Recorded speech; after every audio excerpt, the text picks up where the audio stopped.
दोस्तों, हिंदू धर्म में तुलसी के पौधे को बहुत ही पवित्र पौधा माना जाता है। इस पौधे में साक्षात भगवान विष्णु और लक्ष्मी का वास होता है। भगवान विष्णु तुलसी पत्र के बिना किसी भी प्रकार का भोग स्वीकार नहीं करते हैं। तुलसी को विष्णु प्रिया भी कहा जाता है। इसीलिए जो मनुष्य तुलसी की पूजा करता है वह कभी दरिद्र नहीं रहता है, उसकी कभी दुर्गति नहीं होती है। ऐसा मनुष्य घोर पाप करने पर भी नरक में नहीं जाता है। तुलसी को मात्र जल देने से क्या फल मिलता है, आइए जानते हैं इस महान कथा के माध्यम से। एक बार नारद मुनि भगवान श्री कृष्ण से मिलने के लिए द्वारका जाते हैं। नारद मुनि को द्वारका में आता देख भगवान श्री कृष्ण अत्यंत प्रसन्न होते हैं और कहते हैं, हे नारद मुनि, आपका द्वारका में स्वागत है। कहिए, आज आप द्वारका में किस प्रयोजन से पधारे हैं? अवश्य ही कोई अत्यंत महत्वपूर्ण बात होगी। तब नारद मुनि कहते हैं, हे प्रभु, मेरे मन में एक प्रश्न है जिसका उत्तर जानने के लिए मैं अति व्याकुल हूँ। हे प्रभु, कृपया मेरे प्रश्नों के उत्तर देकर मेरे मन को शांत कीजिए। तब भगवान श्री कृष्ण कहते हैं,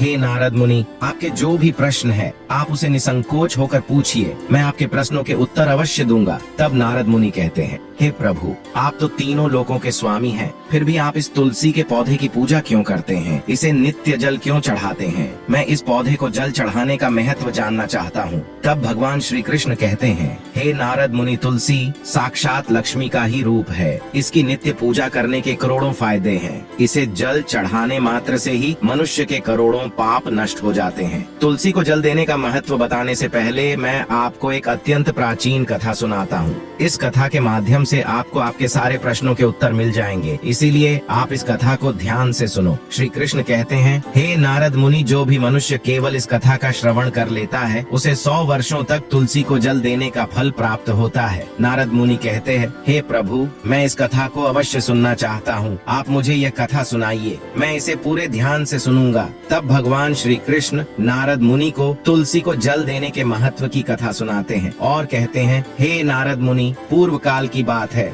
अवंतीपुरी में धनेश्वर नाम का ब्राह्मण रहता था। वह जन्म से तो ब्राह्मण था, किंतु वह कर्म से भ्रष्ट कपटी बुद्धि वाला, कंबल तथा चमड़ा आदि बेचकर धन कमाने वाला तथा अत्यधिक झूठ बोलने वाला व्यक्ति था। उसका मन हमेशा बुरे काम करने में लगा रहता था। वह चोरी, वेश्या गमन तथा जुए में आसक्त रहता था। उसने अपने जीवन में कभी पुण्य के काम नहीं किए, शास्त्रों का अध्ययन नहीं किया, पूजा पाठ भी नहीं किया। सदैव अपना मन दूसरों के धन पर लगाता था। वह दिन में धन कमाता और रात्रि में वेश्याओं के साथ रात बिताता था। इस प्रकार से वह अत्यंत पापी धनेश्वर ब्राह्मण अपना जीवन केवल पाप करने में व्यतीत करता था। उसने अपने मुख से कभी भगवान विष्णु का नाम भी नहीं लिया और न कभी देवी देवताओं का पूजन किया। इस प्रकार से पाप करते हुए उसे अनेक वर्ष बीत गए। फिर वह धनेश्वर ब्राह्मण खरीदी बिक्री करने के लिए माहिष्मतीपुरी में जा पहुँचता है। उस नगर के पास से नर्मदा नदी बहती है। उस स्थान पर उस नदी में स्नान करने के लिए दूर दूर से लोग आया करते थे। फिर वह ब्राह्मण उसी नदी के किनारे के एक आश्रम में ठहरता है। उस आश्रम में अनेक विद्वान ब्राह्मण पुराणों का पठन तथा भगवान विष्णु की स्तुति में मग्न रहते थे। वह पाखंडी धनेश्वर भी ढोंग करता हुआ वहीं पर उनके साथ रुक गया। उन विद्वान ब्राह्मणों के साथ रहकर उसे भी श्री हरि विष्णु का नाम सुनने का अवसर मिलता था। वह उस स्थान पर 1 महीने तक रुका। फिर वहाँ पर आए लोगों ने गायों का पूजन करके ब्राह्मणों को भोजन कराया तो पापी धनेश्वर ब्राह्मण ने भी उनके साथ बैठकर भोजन किया और भगवान का प्रसाद ग्रहण किया। वहीं पर उस आश्रम में एक तुलसी का पौधा था। वह ब्राह्मण जाने अनजाने में ही उस तुलसी के पौधे में पानी डालता था। उसके मन में कोई विचार नहीं था कि वह क्या कर रहा है। वह रोज सुबह उठकर पात्र में पानी लेकर तुलसी के पौधे में डालता रहता था। फिर एक दिन वह धनेश्वर ब्राह्मण आश्रम में सोया हुआ था तो उस स्थान पर एक सर्प आ गया और उस सर्प ने उसे नींद में ही काट लिया। उस पापी ब्राह्मण की नींद में ही मृत्यु हो गई। सुबह जब अन्य ब्राह्मणों ने उसे बेहोश अवस्था में देखा तो उन्होंने उसके मुख में तुलसी पत्र और तुलसी का जल डाल दिया। फिर सभी ब्राह्मणों को पता चला कि उसकी मृत्यु हो गई है। उस पापी ब्राह्मण के मृत्यु के बाद उस स्थान पर यम के दूत प्रकट हुए और उसे पकड़कर यमलोक ले जाने लगे। रास्ते में जाते हुए वह ब्राह्मण विलाप करने लगा और यमदूत से कहने लगा, हे यमदूत, मुझे कहाँ ले जा रहे हो? मेरी मृत्यु किस कारण से हुई है? तब यमदूत कहने लगे,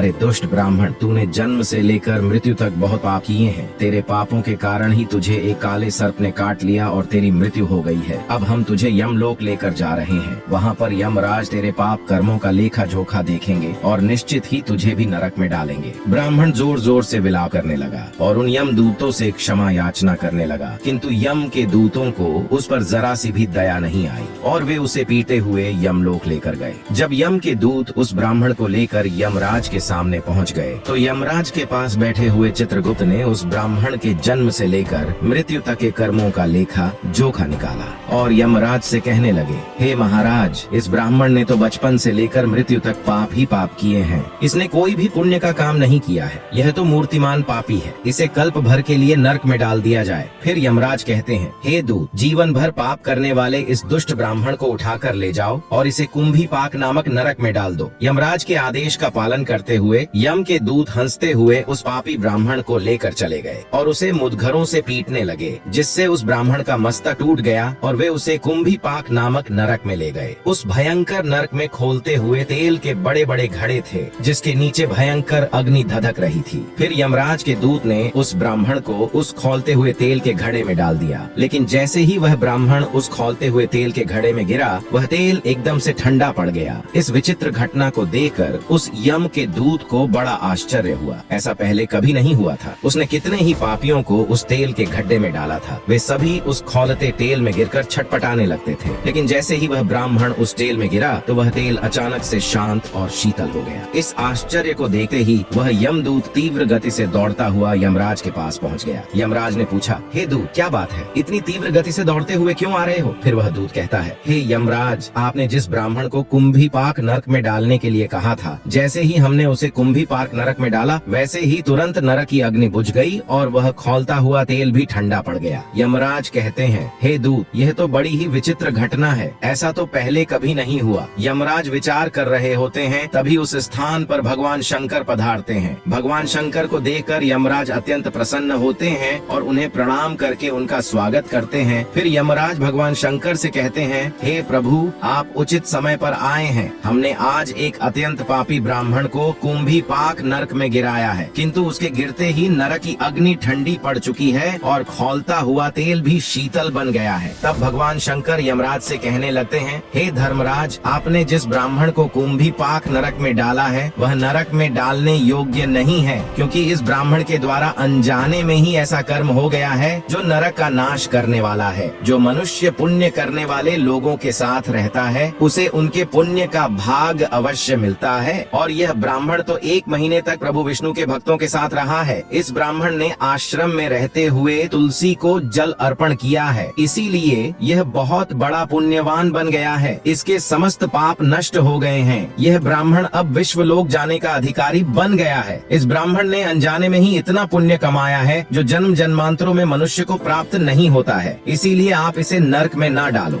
इस ब्राह्मण के पापों के लिए इसे केवल नरक लोक का दर्शन कराओ। भगवान शंकर की बात सुनकर यमराज अत्यंत प्रसन्न होते हैं और ब्राह्मण को कुंभी पाक नरक से निकाल कर लाते हैं और अपने दूतों से कहते हैं, हे दूत, इस ब्राह्मण महात्मा को ले जाओ और संपूर्ण नरकों का दर्शन कराओ। फिर यम के दूत उस ब्राह्मण को ले जाते हैं और संपूर्ण नरकों का दर्शन कराने लगते हैं। भगवान श्री कृष्ण कहते हैं, हे नारद मुनि, इस प्रकार से यम के दूत उस ब्राह्मण को संपूर्ण नरकों का दर्शन कराते हैं और यक्ष लोक में ले जाते हैं और फिर वह ब्राह्मण एक यक्ष बन जाता है। श्री कृष्ण कहते हैं, हे नारद मुनि, वनस्पतियों में मुझे तुलसी प्रिय है। मास में कार्तिक मास तिथि में एकादशी और क्षेत्र में मुझे द्वारका प्रिय है। इसीलिए जो मनुष्य नित्य तुलसी की पूजा करता है, तुलसी को जल देता है, वह मुझे सबसे अधिक प्रिय है। उस मनुष्य की कभी दुर्गति नहीं होती है, वह कभी नरक में नहीं गिरता है। जिन घरों में तुलसी का पौधा सदैव ही हरा भरा रहता है, उस घर में सुख, शांति और समृद्धि बनी रहती है। भगवान विष्णु की पूजा में और उन्हें चढ़ाए जाने वाले भोग में तुलसी के पत्र अवश्य होनी चाहिए, क्योंकि तुलसी पत्र के बिना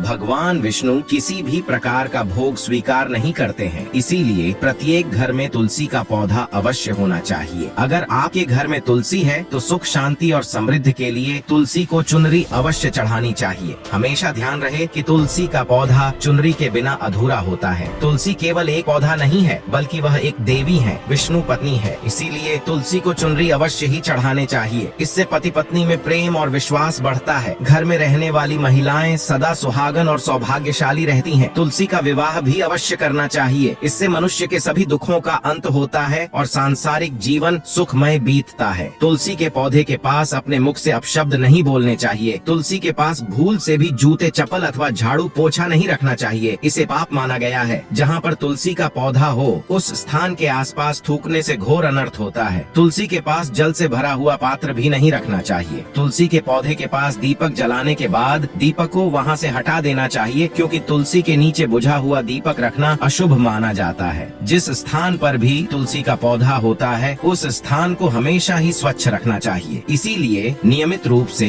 तुलसी के पौधे के पास साफ सफाई का ध्यान रखें। तुलसी के पौधे में शिवलिंग और गणेश जी की प्रतिमा नहीं रखनी चाहिए। साथ ही तुलसी के गमले में अन्य किसी भी प्रकार का पौधा भी लगाना अशुभ होता है। तुलसी के पौधे के पास कपड़े भी नहीं सुखाने चाहिए, अन्यथा कपड़ों से गंदा पानी तुलसी के पौधे पर गिर सकता है। ध्यान रहे, तुलसी के पौधे को नाखून से नहीं तोड़ना चाहिए, इससे तुलसी का अपमान होता है। यदि तुलसी के पत्ते सूखकर गिर जाते हैं तो उन्हें कचरे में नहीं फेंकना चाहिए। उन पत्तों को आप तुलसी की मिट्टी में ही दबा दें। रविवार के दिन तुलसी के पत्ते नहीं तोड़ने चाहिए और रविवार को तुलसी को जल भी नहीं चढ़ाना चाहिए। बाकी अन्य दिन नित्य बिना चुके तुलसी को सुबह जल देना चाहिए और शाम के समय एक दीपक जलाना चाहिए। अक्सर महिलाएं स्नान के बाद अपने बाल खुले रखकर ही तुलसी को जल देती है। ऐसा करना गलत होता है। महिलाओं को हमेशा ही अपने बाल बांधकर माथे पर सिंदूर लगाकर ही तुलसी में जल देना चाहिए। इससे तुलसी का आशीर्वाद प्राप्त होता है। घर में तुलसी का पौधा लगाते समय ध्यान रहे कि इसके लिए गंदी मिट्टी का उपयोग न करें। तुलसी के पौधे के लिए शमशान की अथवा गंदगी वाले स्थान की मिट्टी का कभी उपयोग नहीं करना चाहिए। इससे तुलसी माँ रूठ जाती है और सूखने लगती है। तुलसी का पौधा कभी गंदे स्थान पर नहीं लगाना चाहिए, जैसे नाली अथवा बाथरूम के पास तुलसी का पौधा नहीं रखना चाहिए, अन्यथा गंदा पानी तुलसी के पौधे में गिर सकता है, जो बहुत ही शुभ माना गया है। घर में तुलसी का पौधा कभी सूखना नहीं चाहिए। शास्त्रों में ऐसी मान्यता है कि तुलसी का पौधा सूखना अकाल मृत्यु की सूचना देता है। घर में तुलसी का पौधा सूख जाए तो घर की सुख समृद्धि खत्म हो जाती है। सूखी हुई तुलसी में माँ लक्ष्मी का वास नहीं होता है। शास्त्रों के अनुसार मासिक धर्म के दौरान महिलाओं को तुलसी के पौधे में पानी नहीं डालना चाहिए और तुलसी को स्पर्श करना भी वर्जित है। तुलसी को बिना स्नान किए जल नहीं देना चाहिए और पैरों में चप्पल आदि पहनकर भी तुलसी को जल ना दे। तुलसी को जल देते समय ध्यान रहे कि वह जल आपके पैरों पर ना पड़े, इससे तुलसी का अपमान होता है। श्री कृष्ण कहते हैं, हे नारद मुनि, नित्य तुलसी के दर्शन से मनुष्य को स्वर्ग की प्राप्ति होती है और तुलसी पत्र के सेवन से उसके सभी पाप नष्ट हो आते हैं। तुलसी का पौधा हमेशा ही घर के सामने लगाना चाहिए। इसे पूर्व अथवा उत्तर दिशा में लगाना सबसे अधिक शुभ होता है। तुलसी के पास मरुस्थलीय पौधे रखना